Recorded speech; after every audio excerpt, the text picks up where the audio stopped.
आपण असा साधा विचार केला तर आपण म्हणतो त्यात कुठली केमिस्ट्री आहे, आमच्या आईनी किंवा आमच्या आजीने थोडी केमिस्ट्री शिकली होती म्हणून चहा बनला. केमिस्ट्री येत असेल तरच चहा येतो असं नाहीये. पण त्या चहामध्ये केमिस्ट्री आहे हे आपल्याला समजलं पाहिजे. म्हणजे काय, सुरुवातीला बघा, गॅस ज्यावेळी तुम्ही ऑन करता आणि ज्यावेळी तुम्ही लायटर किंवा माचीस जे पण असेल त्यानं तुम्ही तो गॅस पेटवता, त्यावेळी गॅस पेटल्यानंतर त्यातून काय होते, एनर्जी बाहेर पडते, जी हीटच्या फॉर्म मध्ये असते. म्हणून आपल्याला काय होतं, ते गरमी तिथं महसूस होते. मग ती जी गरमी आहे त्यामुळं तो जो चहा बनत आहे, ते जे कॉन्सेप्ट आहेत, म्हणजे काय, जाळ लावल्यानंतर ती जी हीट रिलीज झाली, हा कॉन्सेप्ट आपल्याला थर्मोडायनेमिक्स या चॅप्टर मध्ये बघायचा आहे. बघा इथे एक चॅप्टर आला. त्यानंतर आपण भांडं ठेवलेलं आहे. भांडं आपण पर्टिक्युलर टेम्परेचरला काय होणार आहे, बॉईल होणार आहे. काय, वॉटर.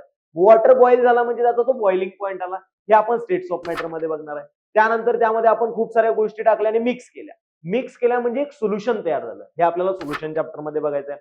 त्यानंतर ते काढलं. काढल्यानंतर आपण काय केलेलं आहे, काढत असताना बघा, आता त्या हँडलला एक रबर सारखं तुम्हाला काय भेटणार आहे, पकडण्यासाठी भेटणार आहे. मग ते पकडण्यासाठी रबर सारखं जर असेल तर ते गरम झालं पाहिजे होतं, पण ते गरम नाही होत.